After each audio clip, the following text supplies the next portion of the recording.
चलिए आज उस ताकत की बात करते हैं जो पूरे के पूरे ब्रह्मांड को एक साथ पिरोए हुए हैं और साथ ही हम सबको जमीन से भी जोड़े रखती है।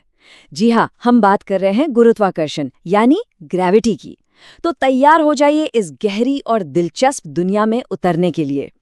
जरा सोचिए, वो कौन सी ऐसी अनदेखी शक्ति है जो इस पूरे ब्रह्मांड का संगीत तैयार करती है, जिसके इशारों पर तारे, ग्रह और अरबों आकाशगंगाएं सब एक लय में नाच रही हैं। बस इसी एक सवाल का जवाब हमारी आज की खोज का सबसे बड़ा केंद्र है, ब्रह्मांड का सबसे बड़ा आकर्षण। और मजे की बात यह है कि इस पूरे आकर्षण के पीछे सिर्फ एक ही बहुत सीधा साधा और सुंदर सा नियम काम करता है। और ये नियम चाहे सूरज जितने बड़े तारे हों या रेत का एक छोटा सा कण, सब पर एक जैसा लागू होता है। और वो नियम है गुरुत्वाकर्षण का सार्वभौमिक नियम।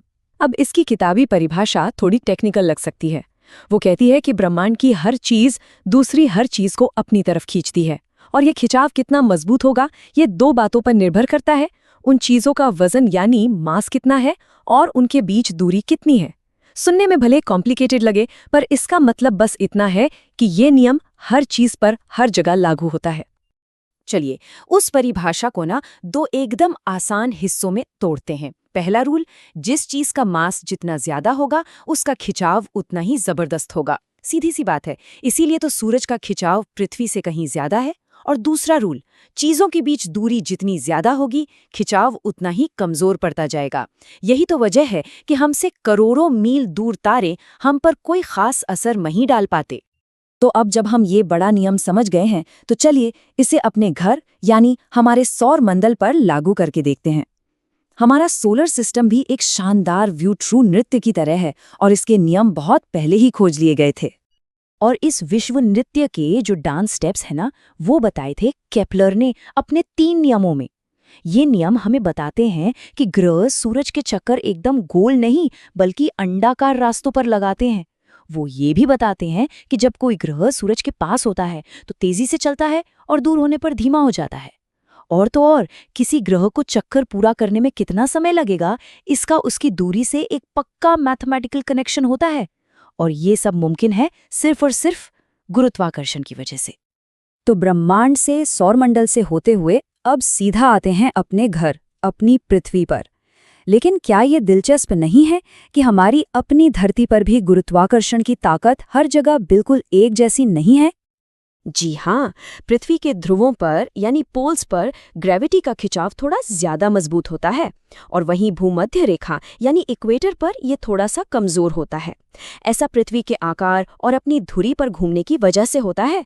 इसका मतलब सोचिए, किसी चीज का वजन इस बात पर भी निर्भर करता है कि उसे धरती पर मापा कहाँ जा रहा है। कमाल है ना?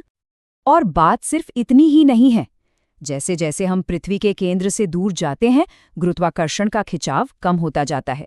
मतलब अगर कोई किसी ऊंचे पहाड़ की चोटी पर खड़ा है तो उस पर ग्रेविटी का असर जमीन के मुकाबले थोड़ा सा कम होगा। पहाड़ की चोटी तो कुछ भी नहीं, जरा पृथ्वी से और दूर चलते हैं, मान लीजिए चांद पर। वहां तो ये फर्क इतना बड़ा हो जाता है कि यकीन करना मुश्किल। चांद पर गुरुत्वाकर्षण पृथ्वी के मुकाबले सिर्फ 6वां हिस्सा है, 1/6। यही वो कारण है कि एस्ट्रोनॉट्स वहां इतनी आसानी से ऊंची ऊंची छलांग लगा पाते हैं। बस ये एक नंबर सब कुछ साफ कर देता है। तो ठीक है, ग्रहों की बात हो गई, ब्रह्मांड की बात हो गई, लेकिन इस सब का हम सब से क्या लेना देना है? चलिए अब इस बड़ी सी कहानी का सबसे जरूरी कनेक्शन बनाते हैं, इसका हमसे कनेक्शन। एक शब्द है जिसे हम सब रोज इस्तेमाल करते हैं, वजन। पर कभी सोचा है कि ये असल में है क्या? वजन असल में बस वो ताकत है जिससे पृथ्वी किसी भी चीज को अपने केंद्र की तरफ खींचती है। तो जिसे हम अपना वजन कहते हैं वो और कुछ नहीं बल्कि गुरुत्वाकर्षण के उसी महान नियम का सीधा सीधा अनुभव है। और यहीं आकर पूरी कहानी एक साथ जुड़ जाती है कि वही शक्ति जो आकाशगंगाओं को एक साथ रखती है, वही किसी भी वस्तु को वजन देती है। जरा इस कनेक्शन के बारे में सोचिए। जो ताकत अरबों तारों को एक साथ बांधे हुए है, वही ताकत हमें और आपको इस जमीन पर टिकाए रखती है। सच में एक अद्भुत जुड़ाव है ये।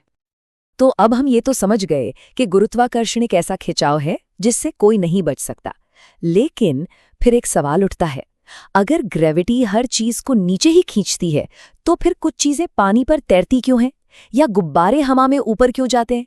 इस सवाल पर जरूर सोचिएगा, क्योंकि इसका जवाब विज्ञान की एक और बहुत ही दिलचस्प दुनिया का दरवाजा खोलता है।